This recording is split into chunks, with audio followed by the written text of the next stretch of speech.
อย่อมือ10 นิ้วไหว้สาปาลามีธรรมครูบาอาจารย์พระมหาเถรานุเถระพระเถระพระเจ้าพระสงฆ์ทุกรูปทุกตนโดยความเคารพขอความสุขความสดสดีจงมีแก่ศรัทธาญาติโยมท่านสาธุชนนักศีลนักบุญทุกท่านมาปะกันละเนอมาปะกันแล้วกับช่วงเวลารายการมรดกธรรมล้านนาดำเนินรายการโดยอัตมภาพพระครูสังฆลักษณ์ธนอัตรัตนสิริวัดหาลิกาลามตำบลต้นทงอำเภอเมืองจังหวัดละปูนได้นำเอารายการมาพบกับศรัทธาญาติโยมท่านสาธุชนนักศีลนักบุญทุกท่านกันเป็นประจำทุกวันพุธเวลา3:30ถึง5:00เนอะศรัทธาญาติโยมท่านทั้งหลายวันนี้ก็มาพบกันก็เป็นวันพุธที่2 เดือนมีนาคมพุทธศักราช2565วันนี้ก็มาเป็นวันพุธแล้วก็มาเป็นวันพระวันศีลวันธรรมสวรรค์เดือน5ดับในวันนี้แล้วศรัทธาญาติโยมท่านทั้งหลายก็บางพ่องก็เตรียมตัวก็จะได้ลุกนึ่งเข้าเป่าไฟเตรียมอาหารการกินเพื่อที่จะได้ไปใส่บาตรไปวัดไปวาเนาะใส่บาตรบางพ่องก็จะไปกาดไปลีไปซื้อข้าวต้มข้าวหนมก็จะได้ไปใส่บาตรกันในวันนี้บางวัดก็บ่ได้เข้าวัดเพราะว่าเนื่องด้วยสถานการณ์โควิดก็มีบางพ่องก็ใส่บาตรกันอยู่มาวัดมาวากันอยู่ก่อนที่จะเทศน์น้ำเทศน์ธรรมเนาะศรัทธาญาติโยมท่านทั้งหลายเราจะได้ไหว้พระได้กล่าวกรรมปูชาพระรัตนตรัยในย่อมจิตย่อมใจก่อนเนาะศรัทธาญาติโยมท่านทั้งหลายปนมมืออิมินาสักกาเลนะพุทธังปูเชมิอิมินาสักกาเลนะธัมมังปูเชมิอิมินาสักกาเลนะสังฆังปูเชมิอะระหังสัมมาสัมพุทโธภควาพุทธังภวันตังอภิวาเทมิกราบสวากขาโตภควตาธัมโมธัมมังนัมมัสสามิ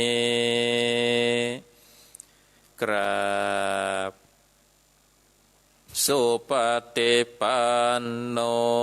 ภควโตสาวกสังโฆสังฆังนัมมามิกราบนะโมตัสสะภะคะวะโตอะระหะโตสัมมาสัมพุทธัสสะนะโมตัสสะภะคะวะโตอะระหะโตสัมมาสัมพุทธัสสะ นะโมตัสสะภะคะวะโต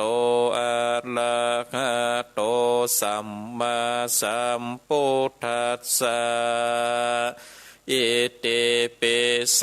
ภะคะวะอะระหังสัมมาสัมพุทโธ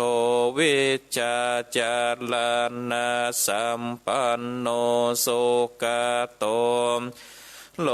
กาเวโทอนุตตโลปุเรสะธรรมสารเตสัทธาเทวมนุสสานังพุทโธภะคะวะเตสวากขาโตภะคะวะตาธัมโมสันเทติโกอากาลิโกเอกนิปัสสิโกโอปานะเยโกปัจจตังเวทิตาโพวินโยเหเตโสปฏิปันโนภะคะวะโตสาวกสังโฆอุชุปฏิปันโนภะคะวะโตสาวกสังโฆญาญาปฏิปันโน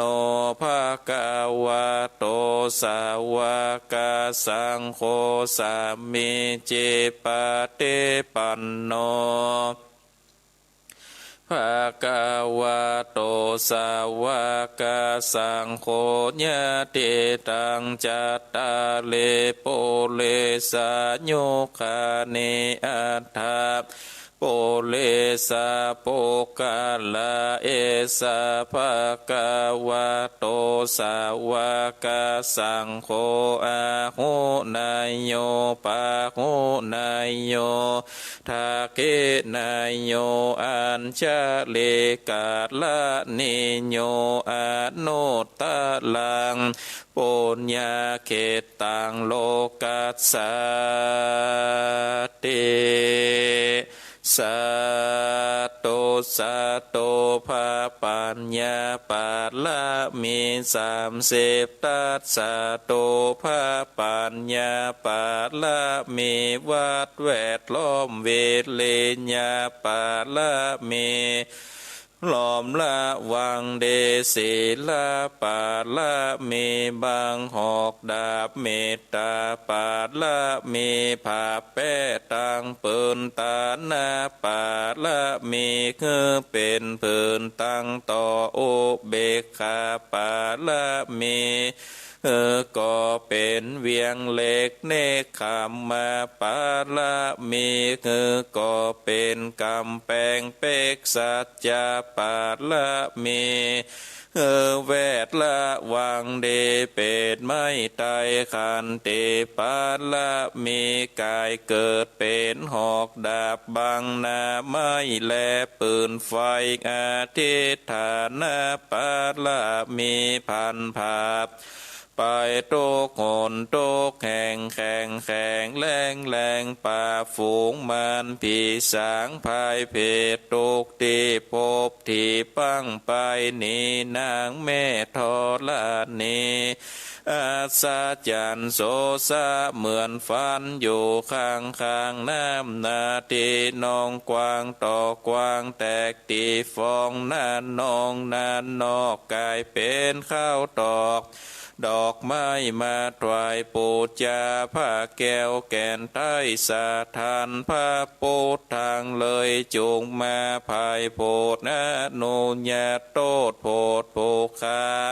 แต่ดีลีนางแม่ทอดละนีออกมาลีดมวยผมอยู่ข้างจ้างให้คายข้าจังงาซับเดนป้นน้ำนาเทลงพัดภายคอจ้างภายหากตบเต้าพยามมานห้องเอาปูนกัวกับยอมมือขึ้นต้นหัวใส่เก้าว่าผู้ขาดนี้ได้ชื่อว่าเป็นโลกเสก พระพุทธเจ้าตนมีบุญสมปานอันมากนักพระพุทธเจ้าจริงตั้งพระปัญญาปานะมีไว้เก้าจันตั้งไว้ตั้งหน้าก็ได้เก้าจันตั้งไว้ตั้งหลังก็ได้เก้าจันตั้งแต่หัวแผ่วตีนก็ได้เก้าจันตั้งแต่ตีนแผ่วหัวก็ได้เก้าจันแสนว่าลูกปืนจักมาเสมอเหมือนดังฝนแสนหาก็บ่มีจักมาใกล้ใดข้าพระเจ้า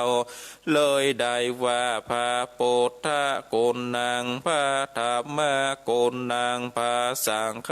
กุณนางพุทธอินตาธรรมอินตาสังฆอินตาอาสะอาแม่นางทอลานีผู้อยู่เหนือน้ำผู้อยู่ก้ามแผ่นดินกันว่าผู้ข้าได้ละเนอเกิดเติงโกนพระพุทธเจ้าโกนพระธรรมเจ้าโกนพระสังฆเจ้าโกนพระปิตาโกนพระมารดาโกนพระอุปัชฌาย์ครูบาอาจารย์โกนแก้วเจ้าตั้งสามประการโกนแดดโกนฝนโกนน้ำโกนลมโกนเด่นโกนไฟโกนโกดสัตว์ลาดเจ้าโกนพระเจ้าตนพระวานาก็ดีโกนนางทาลาก็ดีโกนพระปัญเจกเจ้าก็ดีโกนแม่ทอลานีเจ้าก็ดีขอจุงมาหักษาต่างกำนากำลังยังตนตัวแห่งผู้ข้าในวันนี้ยามนี้จิมแดดเตอนะอุดนะอาบนะปาดนะปิดพระเจ้ามีฤทธิ์ปิดโดยพุทโธนะโมพุทธาญะวะบังบังสวากหับพุทโธพุทธังหักษาธัมโมธัมมังหักษาสังโฆสังฆังหักษาพุทโธพุทธังอะระหังธัมโมธัมมังอะระหังสังโฆสังฆังอะระหังพุทโธพุทธังกันหะธัมโมธัมมังกันหะสังโฆสังฆังกันหะพุทโธเมนะโธธัมโมเมนะโธสังโฆเมนะโธอายุวันโนสุขังปะลังกราบหนึ่งกราบสองกราบสามเอาละศรัทธาญาติโยมท่านสาธุชนนักศีลนักบุญทุกท่านเฮาได้ไหว้พระได้กล่าวกรรมปูจาพระรัตนตรัยเป็นที่เรียบร้อยละเนาะศรัทธาญาติโยมท่านทั้งหลายต่อไปก็เจิญจวนพ่อออกแม่ออกศรัทธาญาติโยมทุกท่านที่ได้เปิดเครื่องวิทยุสดับรับฟังก็ดีตลอดถึงศรัทธาญาติโยมที่เข้ามารับชมรับฟังในการถ่ายทอดตามระบบเฟซบุ๊กก็ดีหรือว่าเข้ารับฟังในระบบอินเทอร์เน็ตก็ดีก็จะได้สดับรับฟังพระสัทธรรมเทศนาต่อจากพุทธก่อนนั่นก็พระเจ้าสิบจาตุวันนี้ก็จะมาถึงผูกต้นสีพระเนมิราชยิ่งโดยอธิษฐานณปารมีก็เจิญจวนศรัทธาญาติโยมท่านทั้งหลายได้ตั้งอกตั้งใจสดับรับฟังพระสัทธรรมเทศนาแบบปืนบ้านล้านนาเนอ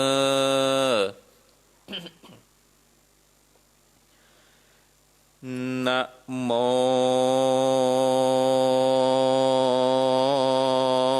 ตัสสะภะคะวะโตอะระหะโตสัมมาสัมพุทธัสสะ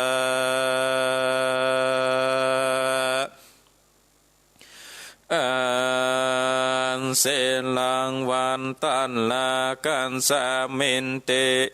ตังสันตามินเตลายังโอปาเนสัญญังมันเตวะอัมปาวันเนเวกาลันโตจาเลกันจาลามโนตันสินตาปะตุกัมมังอาลัมภากันเตนเสนสันตมนโดนลาโสตุจันนาสาปุลิสะทั้งหลายตั้งยิงใจหนุ่มเทาบัดเนจากเก่ายังตาสัจจิบจัดกันตวนสี่งันมีจือว่าเนมินลาดผูมีพันแย่เปิงหูดังจากเตสันนาไปแน่นิเตกอาทิเตกินลาเปกเววิเตหาตาเทมินเตลานากันลานามาเตวันตนามาราชาลาจังกะเรเสเปกะเวนโดนลาเปโกตังลายโตนั่นเป็นสายงานเลญญาจะเจือนักผาตะลงยานถึงเมื่อนานหลวงแล้วยังมีเต้าตนแก้วชื่อว่านามากาลาจาสาวุยปาลาใหญ่กว้างมีชื่องางว่ามีเทลามีศีลคักสามบอกกาดได้โอกาสกะไว้กันว่าคนจ้างใจผ่านดาผมว่าจูงไปผ่านลมเกิดหลอดการว่าตอดตากันอย่างเส้นผมมันมีงอกเงอรีบบอกมาไวเตอะเนอว่าอันแต่นั่นไปนา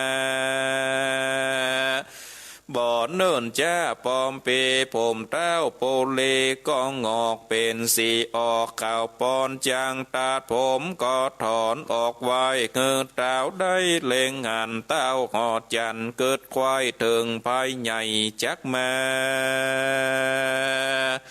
คือความจะลาลายแหล่เปียตีแผ่มีลายเกิดแก่เจ็บตายปัดภาคจากพ้นใดจากเสียในกวนกูไปอยากจะบวชอยู่ป่าดงเลเป็นลาสีปับมอ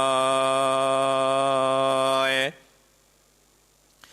โดนเต้าไทยขอควางก็โป่งวางมาจางต่างเมืองกว้างโปรเลแล้วออกบวชเป็นลาสีอยู่ป่านับอ่านกว่าเมินนานได้ถึงสารวิเศษลอดยังเขตอภิญญาการว่ามนลานา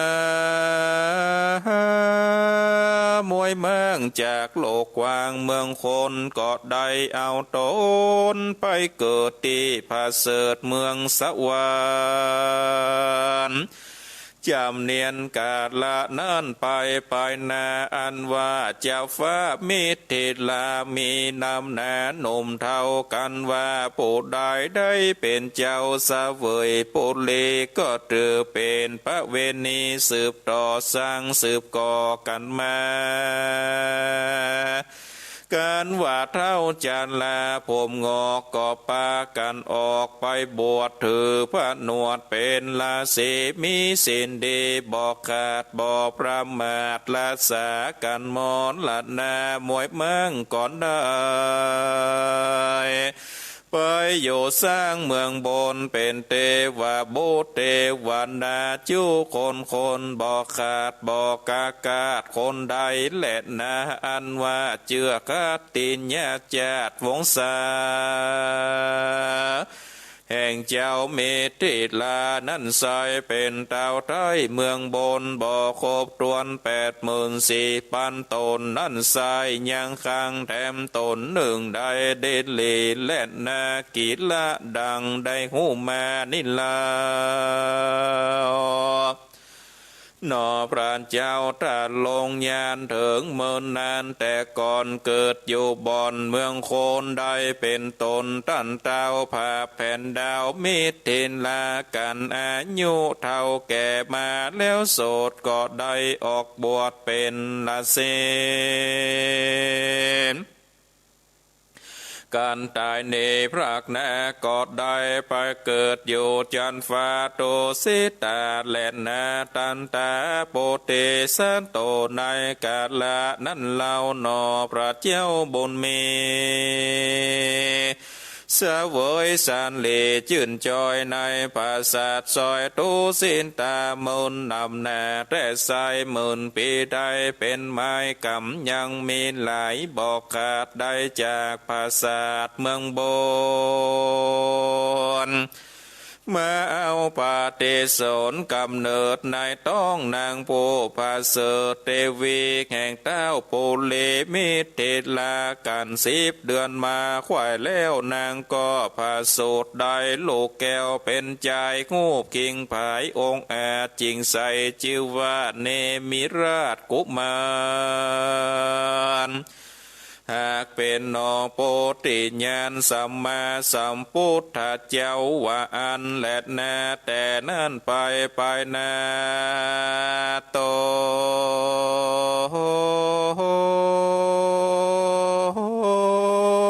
เจ้าฟ้าปุรีผู้เป็นปอหนอโมนีเนมิลาดก็โอกาสปันไม้เวนลาเจสัมปันติลายมวลโมคือเจ้าเนมิลาดอยู่แตนเมืองส่วนตนบนเรืองผู้เป็นปอก็ไปบวชสืบต่อเป็นราศีตามพระเวณีแต่ก่อนบอกเงินย่อนสักอันและนาโสกุมันโลอันว่าเจ้าเนมิลาดกุมารกันได้เป็นเต้าผู้บานแตนปอสร้างสืบก่อปุลีเงือตานมีบอกขาดได้สร้างศาสตร์ละบาทกวนตานมีพระมานวันได้หกหลังควายเดเลมีสินสีบอกขาดบอกประมาทอันใดยังมีวันหนึ่งใส่ตนเต้าไทยนอนใส่แย่แย้มเดึกมาหลอดแล้วตนตั้นแก้วสะดุ้งตื่นบอดแจ้งจื่นหอนละทายเต้าหากยินสงสัยข้างก้อยมีบ่อน้อยลายประการว่าอ่านคักษาสินกันเงือตานใจสองสิ่งนิสัยลำเลิศอันใดจากผาเสดกว่ากันอันจาหน่วยเตจาปุญญาปาลามีบอกขาดแห่งเต้าเนมิลาดบุญนาอันว่าเต้าปันตานอยู่ฟ้าก่อกาเป็ดนาลงโสนยังที่อยู่เมืองโคนแปลงกาญาโตนบอดจ้ามาหาเจ้านอนลาเนมิลาดแล้วโอกาสกินยาว่าดูรามาหาละเจ้าเต้าขานิ่งเล่าอาจินถึงยังการหากษาศีลนั่นใส่กับการเงือตันจัดใจบ่ขาดบ่ประมาทลานสาเข้าขอใครจะเก่าจีว่าองค์แห่งสิ้นนินาดีลำเลิศคือผาเสดหลายประการส่วนว่าองค์แห่งกองตานั้นใสก็ผาเสดบ่อไรนั้นนำกวนกะตำตั้งสองสิ่งจากลำเลิศยิ่งนำนาและนาดูลามักหาลัดเจ้าคนโหนมเท่ายิ่งใจมีสินหมายบอกขาดบอกประมาทตั้งตานการอานิจจากการกาภาคตายลาจากเมืองโคนจากใดเอาตนไปเกิดที่ผาเสดเมืองสวรรค์โซขึ้นวันคำเจ้ากันว่าสร้างบาปเศร้ามัวดำบาปก่อนจากนำไปสู่ยังที่อยู่นรกเวจีสาเวยทุกขีไม่เดือดอยู่บอกเหงือดขึ้นวัน การโคนสาวรรค์ตนองค์อาจกล่าวต่อเจ้าเนมิลาดดังในแล้วก็กาดแก้วเกินโสดยังที่อยู่แห่งตนก็มีเงินและแน่ที่นานเจ้าเนมิลาดก็แม่กะนิ่งขวาดเกิดสงสัยยังกำจากไข่บอกเล่าแห่งเต้าเจ้าอินตาว่าการสร้างกรรมเดนำแหนบอกขาดคือมีศีลสะอาดเจียงคานสัตว์ล้านตันจันใจกันตายก็จากใดไปเกิดที่ผาเสดกเสมเสมเกิดสวรรค์มีเมืองฟ้ากันว่าสร้างบาปกระทั้งลายกันวำไวมวยมังจากโลกกว้างเมืองคนก็จักได้เอาโต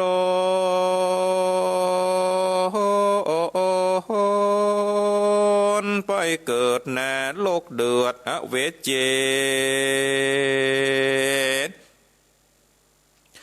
นอโมเนนมเนาก็ก้มเก่าอธิษฐานว่ามีใจปานไข่ขันและโงนยังสวรรค์อยู่เมืองฟ้าตั้งนานโลกกระบายและนาโดยเตจาศีลและคือตานบอกขาดแห่งเจ้าเนมิลาดบุญนำอันว่าเห็นปันตุกรรมปาลาศิลาอาจแห่งตนเต้าราชอินตาก็สัญญากะดังตนเจ้าจ้างเอราวันหูขันตันบอกขาดก็โอกาสใครกรรมตาเวสุกรรมบุญกาเอาลดย้อนมามงคลอันเจิญนอตัสสะปนไปโสดยังที่อยู่เมืองสวรรค์และนากันวาตาเวสุกรรมแม้หลอดแล้วยังเวียงแก้วเมินติลาก็ไขกิญาโอกาสเฮือเจ้าเนมิลาดเกณฑ์โกได้พระหูตับมีหนอมุนีเนมิลาดได้แจ้งขวาดความในก็จะไขบอกเก่า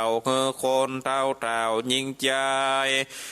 หูกำหมายตวนเตจะเก่าเจโจประกาศแล้วหนอตะลงญาณเนมิลาดก่อนสัตเดชจากภาษาหอคำเล็บนาดนำไปสู่ยังที่อยู่ปุตสาโลดบอดอันเตรียมโดยมาวิเศษออกจากเขตเมืองคนขึ้นสู่บนอากาศไว้ขนาดบัดเดียวด้านเมฆาเร็วเมฆฟ้าแล้วเต้าบนกาเวสุกามก็ไข่กรรมโอกาสตามเจ้าเนมิลาดบุญนาว่าดูราเต้ามีติดลาบุญใหญ่อันโหนตั้งไตพันภายนี่มีสองสายไตเต้าเส้นหนึ่งเล่าไปสู่ยังที่อยู่อบายเส้นหนึ่งหมายคนลอดไปจุดจอดเมืองสวรรค์เต้าหอดจันยศใหญ่ใจมากไฟสันได้เกิดจากไปในก่อนอันจาติดนันเต้าเมเนมิราชก็โอกาสไขกรรมบอกเต้าเวสุกรรมไปสูดยังตีอยู่อบายไปขานนาโลกหลายก่อนนั้นสายเตียงจากได้เป็นเดสาละที่บอดจาก็บังคับมาบัดเดียวมารีบเร็วไว้ว่องไปสู่ห้องเวจีกอกงานเวตรณีมนใหญ่น้ำเดือดควายตีฟองน้ำไหลนองลานหลาดงอนบอกขาสุดปีกหันสันตัวมีกำกาตายความนาลงโสนยังที่อยู่บายอาสาจันหลายบอดน้อยตายแล้วกัดก้อยคืนมาพ้องก็ถูกกังกามัดไว้พ้องก็ถูกไม้ปากแดงพ้องกาปากเล็กปากแดงกับเตือนกันว่าตกลงปืนก็ถูกหอกพ้องห้องออกปากวายวายมีเลือดแดงไหลออกมากปากก็ หันเลนเนี้ยตาเป็นมือแข็งพองก็ถูกเล็กแดงห้อนไม้ปากเสียบไว้ตายไปหนอกหอใจหยอดซอยหันแนดโลกใหญ่น้อยลวงลายอยู่ยังใหญ่มากเต้าก็ถามเตว่าบุตรเจ้าศาสตร์ละเทว่าอันเวเจนิโสดสั่งลายโหดบ่เหมือนกันขอไข่ปันเก่าจีเงองูทีตามมีศาสตร์ลานทีเตว่าบุตรลาดก็โอกาสปันมา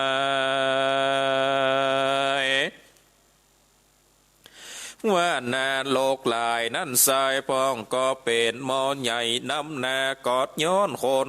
นามนหมู่ได้แต่นับอยู่นับกินบอกมีสินจองหอยมีใจถอยปาลากะตามปาดนาติบาทเฮสัตได้ขาดชีวิตตินนามีนันโสดมีใจเงียมโหดละของพ่องก็กะเมปองเล่นโจใจจื่นโซผัวเมียคนอื่นบ่จมจื่นผัวเมียตนพ้องก็เมาวนโจลายกำแปดไปว่าแจพ้องเอาตั้งสุลาน้ำเหล้าด่าเพโกเจ้าตั้งหลายด่ายิงใจเท่าแก่ด่าพ่อแม่สองกาเขานานั่นสายการตายจากโลกใดเมืองคนก็ได้เอาโต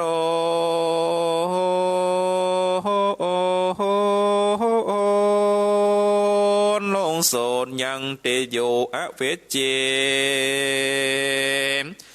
เตวามโบสาลาติโอกาสเงอเจ้าเนมิลาดได้โง่ได้ขันแจ้งควายโจประการและนาตันตาในกาดละนั่นละ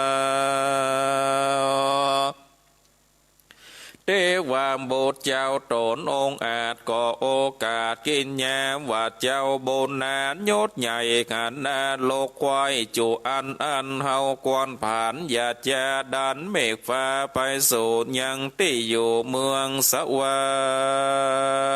รค์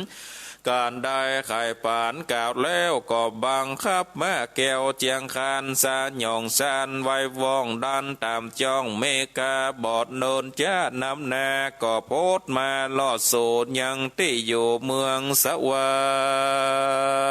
รค์ได้เล็งหันไหลแหลกหันภาษาแผ่ใหญ่พอหลังได้งามอาจใส่ว่าต่อตาหันหลังคาพ่องแผ้วเป็นดังแก้วหยงปีพ่องเป็นคำดีเหลืองลุ่งลาดสมีปุ้งไปไกล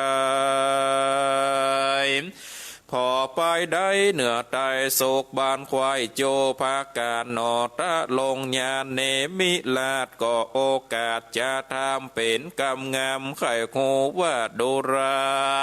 เจ้าเกณฑ์โกสาลาติงันว่าเทวาโบเทวันดามีมนหมู่อันมีอยู่ไปบนยามเมื่อข่าวอยู่เมืองคนลุ่มไตกะตำบนไว้สั่งจาจริงได้มาอยู่สร้าง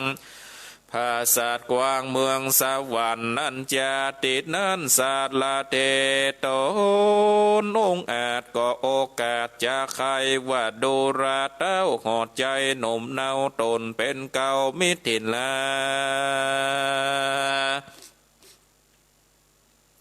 อันว่าเทวามโบเทวานดามนโมอันมีอยู่เมืองสวรรค์สู้คืนวันคำเจ้าบ่อโศกเศร้ากันได้กันขะนิ่งในไฟคอยของใหญ่น้อยนาบ่อไกกาก้อยกาดบ่อวิดขาดเสียนายย่อมสมใจกูเชื่อดังไฟเอื้อขะนิ่งหมายย้อนเขาตั้งหลายนั่นสายยามหยุดโลกใต้เมืองคนบ่เมาวนการหยาบเว้นตั้งบาปโจประการศีลเจียงคานหาแปดได้โกดแขวดหักษาบ่โกธาคิวโคดใจประโมทยินดีเงือตันมีบ่ขาดบ่ประมาทภาวนา การเขาได้ไก่กากาพากันตาจากเมืองคนจริงได้เอาตนอยู่สร้างที่ภาษากว้างเมืองสวรรค์สุขคืนวันบอกขาดในภาษาสะเวยเสนสัมปติมีวิเศษหากเป็นติปเตจูอันดังใดกันมานี่แหละนาตันตาในกาลานั้นเหล่าเทวบุตรเจ้าโตนองค์อาจก็ป่าเจ้าเนมิลาดบุญนาพอสวรรค์ไปมาลอบควายพอปราสาทน้อยใหญ่ลายลามปราสาทงามใจจัดแล้วบ่ายนาไปสู่ยังที่อยู่ธรรมสภาหันอินตาเป็นเจ้านั่งเป็นเก้าเจ้าจมมีเทวบุตรลุมแวดอ้อมเทวดาล้อมเป็นปาลิวันกันนอตะลงยานมันลอดเขาได้ตอดตากันก็ปากันมาไวเอาดอกไม้เตียนคำมายอตำกลมเก่าปูจาอย่างเจ้าบุญมีแล้วจากกรรมดีโอกาสคนนั่งเหนืออาจสนานและนาสะโกเทวลาจาตันตาในกาดละนั่นสายตนเต้าไทยอินตาก็ไขขีดแย่โอกาสซึ่งเจ้าเนมิราชบุญนาว่าดูลาเทวบุตรเทวดามนหมู่อันมีอยู่เมืองสวรรค์ต่างใครขันนาเจ้าอันเป็นโคตรเงาตนบุญย้อนเข่าบอดลืมกุลเมื่อกอดแย่เมื่ออยู่บนโลกาเจ้าได้บอกจะสอนกล่าวคืองูเข่ากองทำบุญจักนำส่งยูได้มาเกิดอยู่เมืองบนขอหนอทัสปนน้อยนาฏเสวยราชวิมานได้สำลานคำเจ้าอย่าไต่เต้าไปในอินตาไข่ตันต่อขอเจ้าน้อยหนอตาลงยานสะเวยทิพวิมานจันฟ้าคงเขตลาเมืองสวรรค์หนอจอมทันยอดซอยก็กล่าวถอยเกียว่าโดราเต้าอินตายศอาจอันว่าสัมปติลาดเมืองบนอันบอดใจของตนสร้างไว้ตนเต้าไทยบุญนา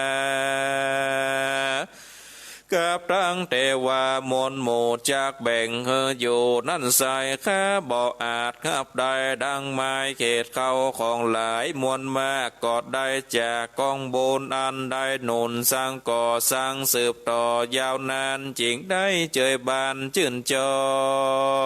ยเมื่อสดซ้อยไปโลนอ่านว่ากองบุญนั่นใส่จะเปียบไว้อุปมาดังเฮาดังเงาเฮาลานี่เรายอมติดเต้าเข้าไปบอกกาไก่ก้อยกาดบอดได้ขาดเดลีกะตำดีนั่นใส่เตียนจักได้เจยบานสร้างบาปหานนั่นลาจากได้โศกเศร้าเครื่องเขนอมุนีน้อยนาดยังได้โอกาสสอนปันเดือเจ้าสวรรค์มนหมู่ได้พระหูกองธรรมและนาโสโพเตสะโตอันวานอโพติสัจจาบนมีสำลานเดยังย่อนโยเตบ่อนเมืองสวรรค์ตวน7 วันอันใดก็บอกเต้าไทยอินตาจะอำลาคืนสู่ยังที่อยู่เมืองโคนเทวโบโตนองค์อาจก็เอารถลาดเจียงคานอันเป็นญาณวิเศษมาส่งเจ้าน้อยเนตรบัดเดียวญาณกอดเร็วบอดจาลงจากฝากฟ้าไปบนสู่เมืองคนโลกไทยเตเมืองใหญ่มิติลาและนาติดนั่นเจ้าเมืองเมติลาหนุ่มเท่าคงว่าเต้าเจ้าตนมากอดลุมลาครับตอนอย่างเจ้าน้อยอ่อนตาลงยานสาธุการสั้นสาวสานันดาวบุเรหนอมุนีน้อยนาดกอดลงโลดลาดบัดเดียวส่วนเทวบุตรก็จะเลี้ยวกล่าวถอย ลาเจ้าหยอดซอยเกินโสนยังที่อยู่แห่งตนและนาตันตาในกาลละนั่นใสพระติบไว้บนมีกันว่าสู่ปุรีเมืองกวางก็กล่าวอังจะสอนเนื้อเจ้านกรมวลหมู่ได้พระโมโจอันว่าเมืองสวรรค์นั้นเล่าทุกคำเจ้าสวัสสันเดส่วนแนโลกเวจีนั้นสายฮอนเอาไม่เคินวันเหตุนั้นจงปาการเว้นขาดยังกรรมไม่มาดโจประการจงปาการเกิดตันจัดใจมีศีลไหวคักษาเมืองมิถิลาใหญ่กว้างดูฝ่ายอ้างสวนสานเดเหตุเจ้าปูเลนมเท้าต่างเต้าเจ้าขอคำตาลงทำพาเสือจริงปาคือเกิดสวัสสานเดแหลดนาลำดับนั่นไปนาตนเจ้าฟ้าบุญมีบอดลาป้าเพนีแต่ตายกันหันงอกใดมีมาจากไปป้าปัจจะออกบวชเต้าเลยลวดเว้นวางยังหอควางภาษาตั้งเวียงแก้วอาจพุเลสายสาเลโลกเต่าได้เป็นเจ้าแตนไปแล้วกาไก่บอดจะเข้าสู่ป่าดงเลบวชเป็นลาสีอยู่สร้างบอดลิดมั่งตั้งธรรมเมื่อนานำแต่เราลอดแก่เท่าจัดลาการว่ามอนลานากาภาคดาบจิตจากเมืองคนก็ได้เอาตอ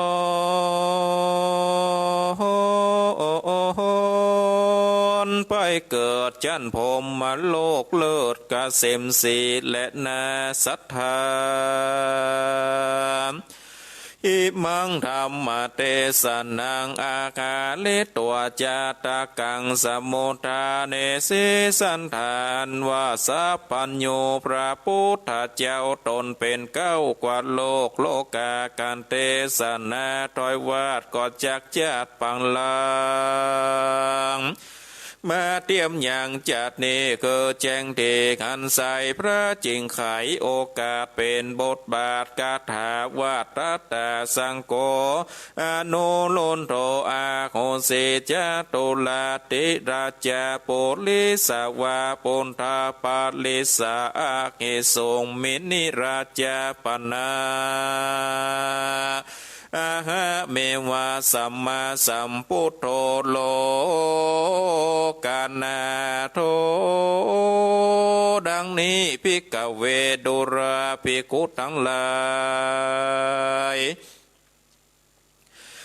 นั่งยายอย่าตรอยมีศีลจองคอยคักษาส่วนอันว่าพญาอินตานั่นใสคือหากมันได้มากหาอนุโลธาเถนและนาส่วนว่าสาละทีนั่นใสเกิดหากมาได้มหาอนันตาเถนและนาโปเตสะโตพุทโธโลกานาโตอันว่าเจ้าเนมิลาดบุญนาในกาละนันไซเกิดหากมาได้พระตาตาขันตาตนเป็นที่จังที่เปิงแก่โลกทั้งสามและนาเสสะจนาปุถาปาลิสาส่วนเศษนาอามาตปัจจาราชยิ่งใจมีหลวงหลายนั่นใสเกิดหากมันได้ปาลิสัตตังสีเกิดภิกขุภิกขุณีอุปาสังกาอุปาสิกาแห่งพระตถาคตในกาลบัดนี้และนาตุมเหภวันตาท่านต่างหลายเอ่ยมวลหมู่อันพร้อมนาอยู่ฟังธรรมใดดาจำแต่เก่าปางเมื่อพระพุทธเจ้าจีนำมานสร้างสมปานบอกขาดยังตัสสาสิบญาตินั้นสายบทใดกวนใจขันดีอย่าได้หนีลากว้างเอาไปเกิดสร้างกับตัวเอาเป็นขัวเตียวไต่คามบัตรใหญ่สงสารถึงนิพพานเวียงแก้วดาบเสียงแล้วมันภัยบ่อนยาจะแลดนาปุกะละผู้ใด มีใจใส่สันทาได้สร้างธรรมตาสาสิบญาติเป็นตานกำโจพุทธศาสนาได้งืตานหากษาศีลบอกขาดก็จักมีพละอานิสงส์มากนักเตียนย่อมจากใดเถิงสุขในเมืองคนและเมืองฟ้าเมื่อไปนาเตียงแต้นเดชเหลบอดเต่าแต่นานได้ตานทำตาสาสิบญาติแล้วโอเตสาส่วนบนโกศลไปหายังวงศาและพ่อแม่เป็ดน้องอันตายจากห้องเมืองคนไปสู่ปัลโลกนาก็จักเม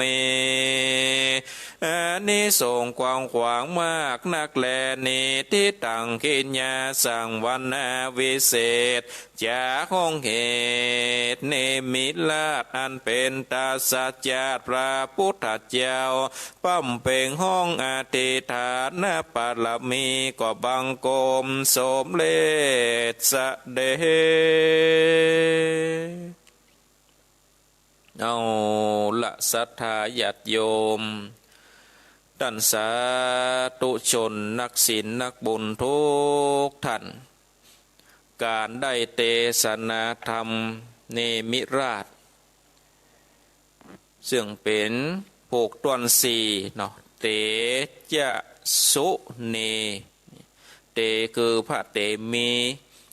จะคือพระมหาชนกสุคือสุวรรณสามแล้วก็ผูกนี้เนคือพระเนมิราชก็ได้ปริปุณังจบลงไปเป็นตีเรียบร้อยเนาะศรัทธาญาติโยมต่างต่างหลายมาเร็วพอเวลาก็มีเวลาเหลืออยู่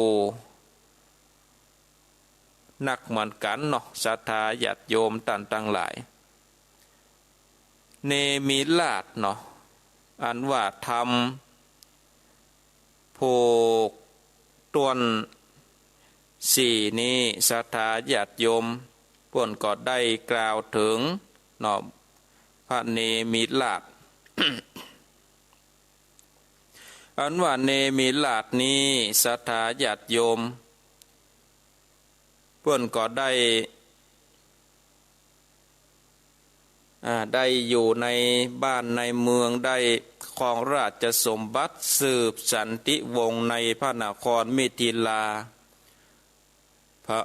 องค์ก็ทรงโปรดเนื้อสร้างโรงทาน5 แห่งก็คือที่ประตูพระนคร4 แห่งแล้วก็กลางพระนคร1 แห่งพระราชทานทรัพย์ที่โรงทานวันละ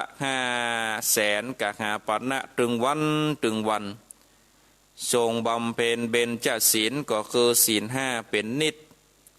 ทรงสมาทานอุโบสถศีลทุกวันพระวันศีลแล้วก็จักจวนมหาชนให้ได้บำเพ็ญบุญมีการฮือทานการรักษาศีลการเจริญเมตตาภาวนาก็ได้สั่งสอนธรรมให้กับประชาชน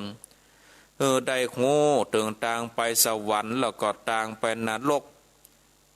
ประชาชนก็ได้ประพฤติปฏิบัติตามกรรมเมื่อจุติจากอัตภาพแล้วก็ได้ไปบังเกิดในเทวโลกเป็นจำนวนนักหมู่มนุษย์แล้วก็หมู่เทวดาทั้งหลายเพื่อนก็ได้ปากันสรรเสริญยกย่องพระเจ้าเนมิราชเนี่ยต่อมาพระเนมิราชก็ทรงสงสัยในใจว่าการฮือทานกับการประพฤติพรหมจรรย์นั้นอย่างไหนจะมีอานิสงส์นักกว่ากันก็มีกำกึดมีความสงสัยแล้วก็บ่สามารถที่จะกำจัดความสงสัยได้ขณะนั้นนี่พี่พบเท้าสักกะเทวราชก็แสดงอาการห้อนขึ้นมาก็คือหินปันตุกัมพระศิลาอาจ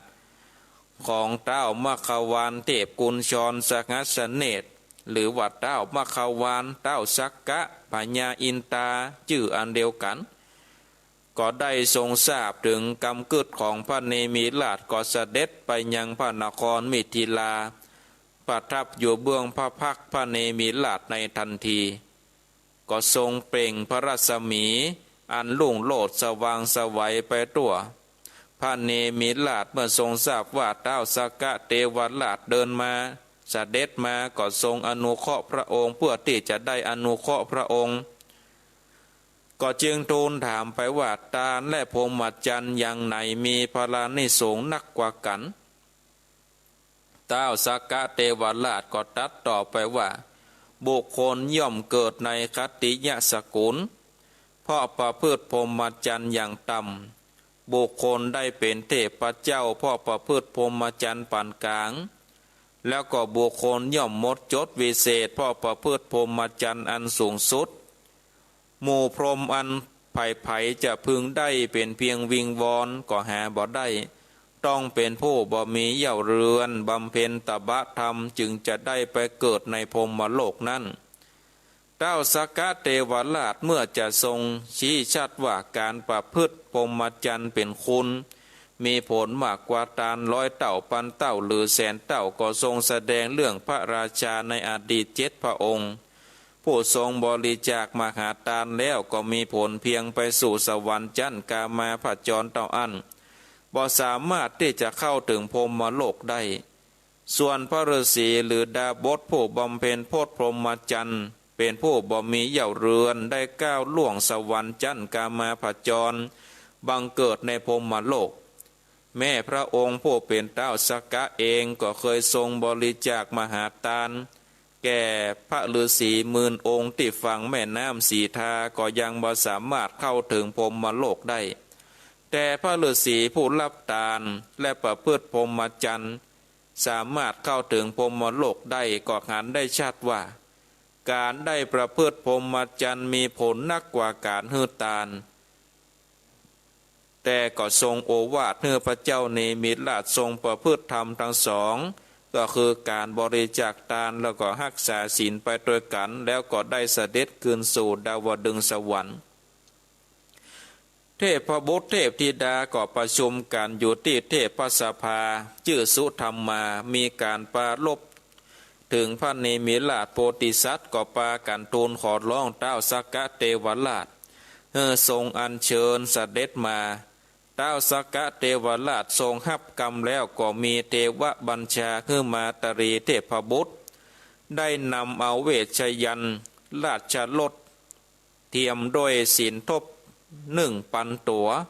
ไปครับเอาพระเนมิลาชแห่งกรุงมิถิลามายังเทพสภานี้มาตรีเทพบุตรครับเทวองค์การแล้วก็เทียมเทพรถไปทันทีได้ทูลเรื่องราวเพื่อพระเนมิลาชได้ทรงทราบแล้วพระเนมิลาชก็เสด็จขึ้นประทับนั่งบนเวชยันต์ราชรถเรียบร้อยมาตรีเทพบุตรก็ขับรถตะเวนขุมนรกพร้อมตั้งกราบทูลถึงสาเหตุแห่งการตกมรณะนั้นขุมที่1เวทลนีนรกเป็นแม่น้ำฮ้อนอันเดือดพร่านพุ่งโพรงด้วยเปลวเพลิงสัตว์นรกต้องลอยคออยู่ในแม่น้ำนั้นมีนายนิรยาบาลถือศาสตราวุธมีมีดมีหอกมีดาบคอยที่จะแทงฟันสัตว์นรกนั้นพระเนมิลาชทอดพระเนตรแล้วก็ได้ตรัสถามพระมาตุรีเทวบุตรว่าสัตว์เหล่านี้ได้ทำบาปอันหยังถึงมาตกมรณะนี้มาตาลีเทวบุตรก็จึงกราบทูลไปว่าสัตว์เหล่านี้เมื่ออยู่ในมนุษย์โลกเป็นผู้มีกำลังมีใจชั่วชอบเบียดเบียนด่าทอผู้ที่บ่มีกำลังเมื่อได้ตายแล้วก็มาเกิดในเวทรณีนรกนี้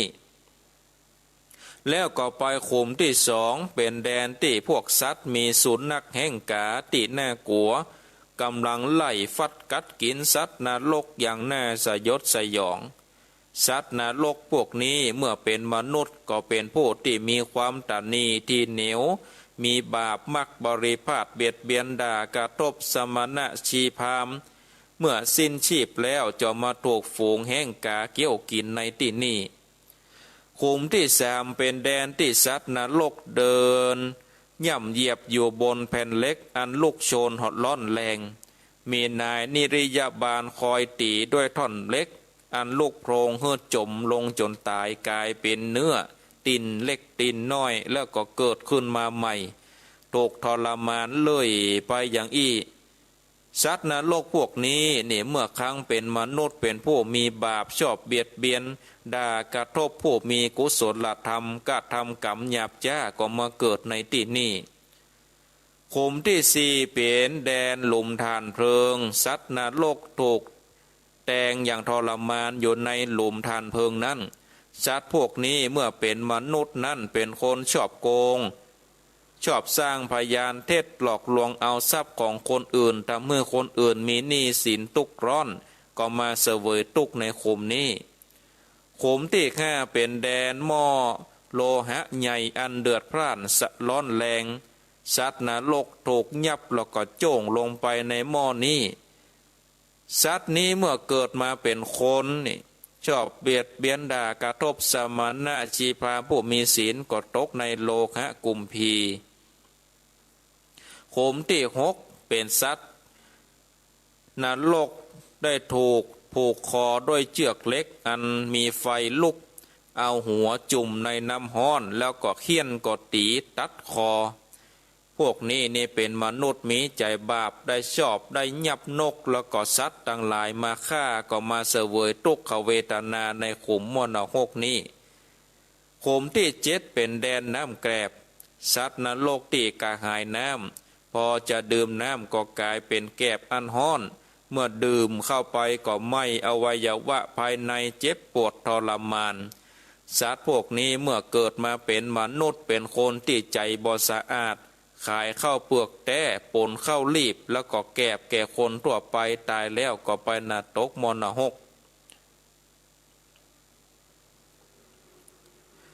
เนี่ยศรัทธาญาติโยมเมื่อได้เนาะฟังแล้วฟังถึงมรณะเนาะมรณะอันที่เจ็ดนี่ศรัทธาญาติโยมเมื่อเตเนมิราชเนาะได้เดินทางไปถึงมรณะหม้อที่เจ็ดแล้วหม้อที่แปดก็เป็นดินแดนแตงสัตว์นรกโดยอาวุธเหมือนนายพรานล้อมเนื้อไว้แตงสัตว์พวกนี้เมื่อตะก่อนเกิดมาเป็นมนุษย์เกิดมาเป็นคนก็เป็นคนลักสิ่งของคนอื่นมาเลี้ยงชีพขุมที่เก้าเป็นแดนผูกมัดคอสัตว์นรกโดยเชือกเล็กห้อนเฮือนนอนบนแผ่นเล็กห้อนแล้วก็บุบก็ตีแตงฟันด้วยอาวุธต่างๆแต่ก่อนเมื่อก่อนนั้นเกิดมาเป็นคนที่ชอบค้าขายสัตว์เป็นอาชีพขุมที่สิบเป็นแดนที่อยู่ของพวกมิจฉาทิฏฐิซึ่งมีรูปร่างแปลกประหลาดพิลึกพิลั่นเนื่องจากเมื่อเป็นมนุษย์นั้นเป็นผู้ที่มีความเห็นเป็นบาปหลงทำกรรมด้วยความคุ้นเคยแล้วก็จักจวนผู้อื่นให้มีความทิฏฐิเมื่อมาตาลีได้ขับรถมุ่งไปที่นรกแล้วหลังจากได้แอวมรณะครบแล้วก็ขึ้นไปยังเมืองสวรรค์ผ่านวิมานมีมณี5 ยอดของเทพธิดาวรุณีถึงวิมานทอง7 วิมานของโสนทินนะเทพบุตรต่อไปถึงวิมานแก้วผนึกพร้อมทั้งได้ทูลบอกเงื่อการกระทำที่ทรงผลเนื้อเกิดในวิมานนั้นจนกระทั่งไปถึงเทพสภาในดาวดึงส์เทวดาทั้งหลายมีเท้าสักกะเทวราชเป็นประธานก็ได้ปากันต้อนรับด้วยความยินดีก็เจอเนื้อเสวยที่พยากามารมในหมู่เทพสวรรค์ชั้นดาวดึงส์พระเนวิราชก็ตัดห้ามว่าสิ่งที่ได้มาเพราะผู้อื่นฮื้อก็เหมือนหยวดยานหรือทรัพย์ที่ยืมเข้ามาข้าพระองค์บ่ปรารถนาสิ่งซึ่งผู้อื่นฮื้อมาบุญที่ข้าพระองค์ทำไว้ย่อมเป็นทรัพย์ติดตามข้าพระองค์ไปข้าพระองค์จักปิกไปสร้างกุศลในเมืองมนุษย์โดยการบริจาคทานประพฤติสม่ำเสมอสำรวมและก็ฝึกอินทรีย์อันจะเป็นทางนำไปสู่ความสุขบ่เดือดร้อนในภายหลังพระเนมิราชประทับอยู่ในสวรรค์ชั้นดาวดึงส์เทวโลกนั้นเป็นเวลา7 วันยังโมเทพเจ้าเฮือได้จมจื่นยินดีแล้วก็ทูลลาเต้าสักกะเทวราชเสด็จกับเมืองมิถิลาเต้าสักกะเทวราชก็บัญชาให้มาตรีเทพบุตรนำเวชยันต์ปัสสะ นำเวชยันต์ราชรถไปส่งถึงพระราชวังในเมืองมิถิลาแล้วก็ปิกไปยังพบดาวดึงมหาชนก็มาแวดล้อมพระราชาทูลถามเกี่ยวกับเรื่องเทวโลกพระเนวิราชก็ได้เล่าเรื่องเทวโลกแล้วก็เรื่องเต้าสักกะเฮือหมู่มหาชนทั้งหลายได้ฟังแล้วก็ตรัสว่าแม้พวกเขาได้มาทำบุญมีทานเป็นต้นก็จักได้ไปเกิดในเทวโลกเหมือนกันในการต่อมานายภูษามาลาได้กราบทูลว่ามีเส้นพระเกศาหรือว่าผมงอกแล้วก็ได้ทรงเฮือถอนออกมาเมื่อทอดพระเนตรหันพระเกศาอันงอกแล้วก็สลดพระทัยพระราชทานบ้านเพื่อแก่นายภูษามาลาและมอบราชสมบัติแด่พระราชโอรสเพื่อที่จะทรงออกผนวดทรงได้บอกพระราชโอรสว่าผมที่งอกบนหัวของปอดนั้นเกิดขึ้นแล้วก็นำความหนุ่มหายไปเสมือนเหมือนเทวทูตมาเตือนว่าแก่แล้วครั้งนี้ก็เป็นคราวที่ป่อสมควรจะไปออกผนวดจากนั้นพระเนมิราชโพธิสัตว์ก็ออกผนวดเป็นดาบสประทับอยู่อัมพวันในราชวังก็ได้ทรงเจริญพรหมวิหารสี่มีฌานบะเสื่อมเมื่อละโลกนี้ไปก็ไปสู่พรหมโลกเนี่ยศรัทธาญาติโยมท่านสาธุชนนักศีลนักบุญทุกท่านธรรมาภาพก็ได้สรุปเนื้อหาแจกความสำคัญเนื้อกับศรัทธาญาติโยมท่านสาธุชนท่านทั้งหลายได้สดับรับฟังกันแล้วเนาะก็มาเหลวพอเวลากูเตื้อนี่ก็จะเปิดสายเวลาตี 4:40พ่อง30ปลายพ่องศรัทธาญาติโยมท่านทั้งหลายถ้าเปิดสายน้อยศรัทธาก็มาว่าโอ้ท่านอาจารย์เปิดเวลาเปิดสายเวลาโทรน้อยลำไปอีแม่โทรบัดตันวันนี้ก็จะเปิดสาย20 กว่านาทีจะเปิดสายกับศรัทธาญาติโยมท่านสาธุชนนักศีลนักบุญได้โทรมาแจ้งผลการนับฟังโทรมามาจ๋าก็โทรมาได้เลยเนอะที่เบอร์โทรศัพท์0865878177มีก็เข้ามาเนอะศรัทธาญาติโยมท่านทั้งหลายจะเลินปอนเจ้าทางประตูแม่อุ้ยอิ่มฟังอยู่นะเจ้าชัดเจนเนี่ยน้อยอุ้ยน้อเจ้าชัดเจนเจ้าคือว่าจะได้ฟังว่าจะไปวัดเนาะได้ยินเจ้าอยู่เจ้าในยินอยู่ฟังแต่เจ้าไหว้พระตัวกันแต่เจ้าแล้วเนาะเจ้าโอ้แม่อุ้ยนี่ไหว้พระก่อนถ้าพวกกูน่าจะมาตี2ละโอ้ไหว้พระเหรอเจ้าเหรอเฮาก่อนนี้เนาะเจ้ามันตื่นแล้วใจอะไรก็ถ้าฟังถ้าพวกกูแล้วก็จะไปวัดทำบุญตักบาตรกันแล้วโอ้สาธุจ้ารักษาสุขภาพเนอะรักษาเนอะแม่เนอะสาธุเจ้าเจริญปอนไว้สาทานพระครูครับจากที่ไหน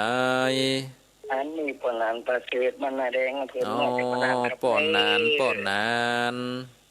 ครับที่ตามรับครั้งทานพระครูอยู่ตลอดครับครูขมวนเทศขมวนวิสระประโยชน์ดีครับชัดเจนนินเนาะครับชัดเจนดีบ่มีอันกวนนั่นนี่ครับฟังคำคนอยู่ในสิ่งกินในธรรมแต่ตรงนี้เนาะมีอันคำประจำตัวแล้วครับเนาะโอ้ดีละกันเนาะไปตกนรกเนาะครับเนาะนั่นน่ะกะถึงได้ไปสวรรค์นิพพานเนาะครับฟังไปแล้วก็มีความคิดความอ่านของนี่ที่เขาว่าฟังได้แนะนำได้ทำโอ้สาธุฟังกันไปเรื่อยๆเนาะปอนนั้นเด้อครับกำลังใจท่านพระครูเนี่ยสาธุมันยืนยาวเป็นองค์กรลุงไสแต่อุสุกะแล้วครับสาธุโมทนาเนอครับขอไว้สาครับ0865878177 0865878177เจริญปอนเจ้ากับไว้สาเจ้าท่านพระครูเมื่อจุกเกี้ยวศิลปรสิทธิไม่โงงละปุนเด้อได้เลยพระฟังธรรมโดยท่านพระครูโอ้ทำกันยาวบรรยายให้กระจ่างแจ้งดีนะเจ้าวันนี้ก็มีบุญทำวันหนึ่งตื่นขึ้นมาก็ได้ยินเสียงน้ำเสียงธรรมโอ้ธรรมเพื่อนกับบรรยายมีประโยชน์มากหลายนะเจ้า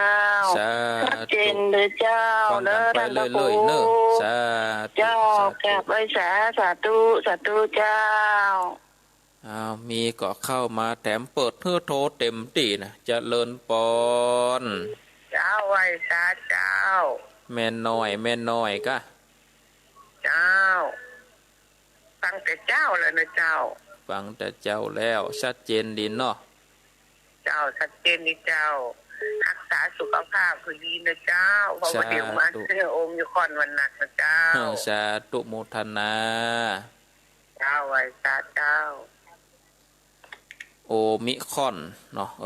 อาเปิ้นติดก็ติดไปเนาะหับสายเจริญปอนกลับไว้สาครับพระครูป่อน้อยบุญปันครับผมฟังเรื่อยพระครูเรื่อยชัดเจนดีเนาะเมืองฝางชัดเจนครับคุณบักไก่ครับสถานีโล2-3 กิโลไปได้นั่นน่ะดูต่างฟังเนาะครับผมวันที่22-23นี่ฮะจะได้มาขอครับถ้าบัติดอย่างก็คงจะได้ไปอยู่ตั้งใจไว้นะถ้าบ่มีงานอย่างเร่งด่วนผมกลับไปสาพระครูเลยสาธุโมทนาครับผมกลับไปสาครับ0865878177 เจริญปอนไปสาเจ้าจากติดไหนเป็นจันสีบันกอกเนาะติดไปทำบัตรภาคเนี่ยนี่สัตว์ขั้นแรกในชีวิตของแม่เลยอาจารย์ทุกปีแล้วแม่บินมันมีโลกันกระเมยให้หน้ากากเลยมันเดี๋ยวนี้มันปิดมา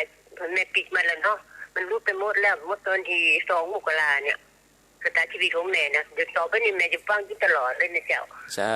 ธุฟังกันไปเลยเลยเบอร์ไปเดี๋ยวนี่บุญของแม่ยังมีอยู่เดี๋ยวได้วัดบาทนั่นนะจ๊ะไอ้สัจจะหักษาสุขภาพเป็นเนอบุญรักษาเนอจ้าสาธุบางพ่องก็จะเตรียมไปวัดไปวาแล้วเนาะจะตี 5แล้วเนาะบางพ่องก็ไปวัดเจ้านี่เจริญปอนฮัลโหล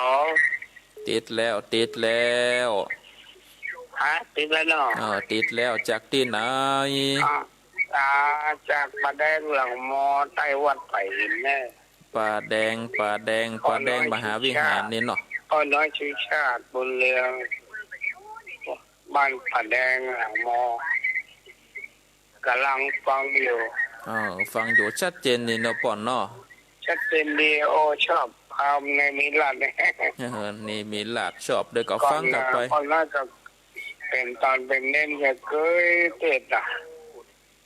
เข้าท่าดีเป็นธรรมคำสอนดีเนาะเป็นคำสอนจะดีฟังกันไปเลยเนอะปอนเนอะฟังตลอดแล้วฟังกุศลทุกองค์สา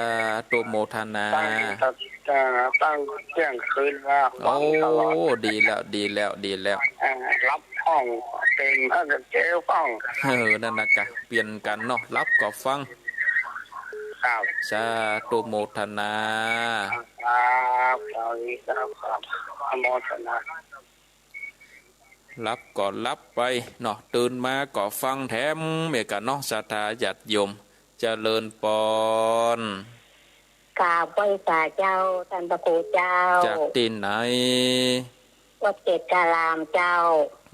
แม่จันทิพย์กะเจ้าหลังอาทิตย์เราไม่โทรหาท่านเจ้าบ่ได้โทรจดจำเสียงบ่ได้ละนี่นะเจ้ามันเมาอันนี้ก็พูดกะคุยโกดเนี่ยนะ ít đó đó เจ้า ในเวียงก็ตึงชัดเจนดีเนาะฝ่ายหิน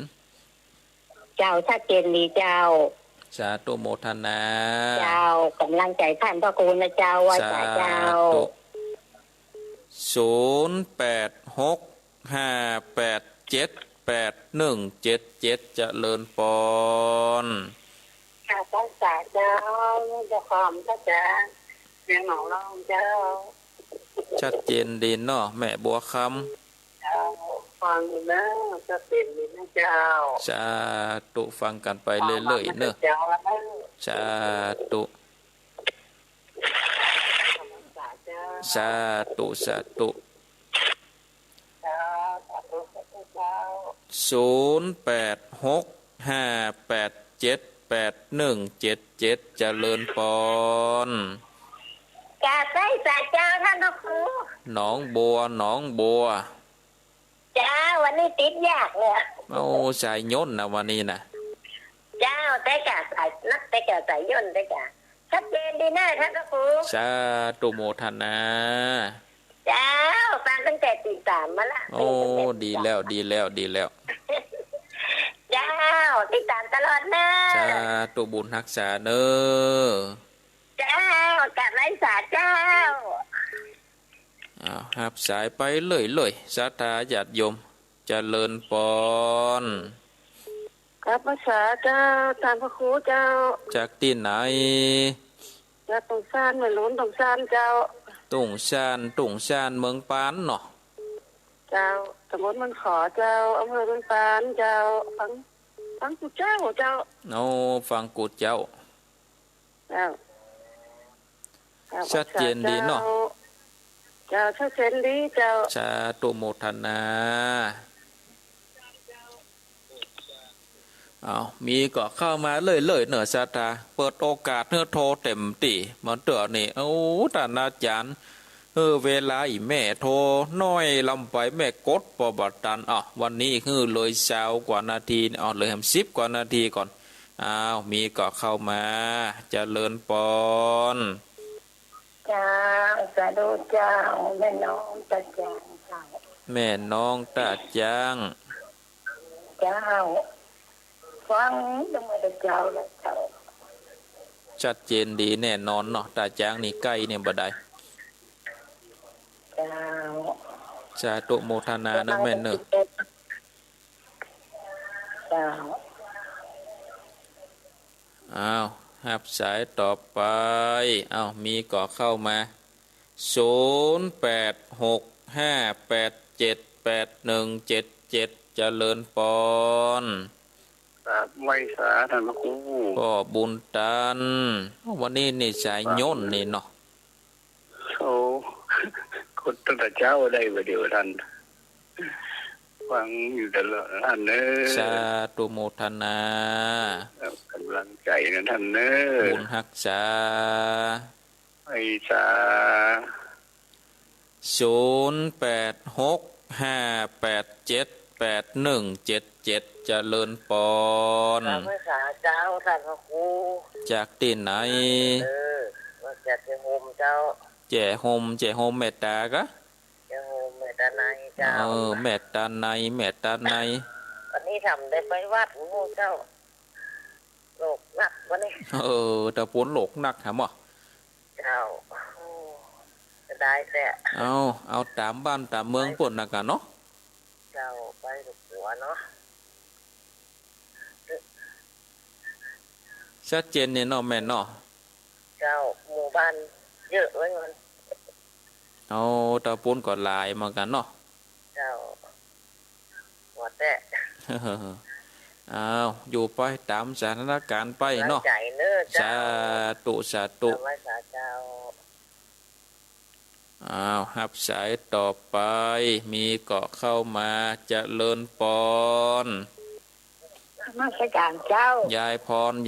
รโอ้กว่าจะติดแต่ยายพรด่ะ ว่าจะคิดจะคิดจุดที่ไหนอ่ะ วันนี้มันย่นกันนี่เนาะ จะพังจะเจ้ามาเลยนะ วันนี้บัดรับละเนาะวันนี้เนาะ ไม่รับไว้ วันนี้บัดรับฟังสุดวิทย์เนาะ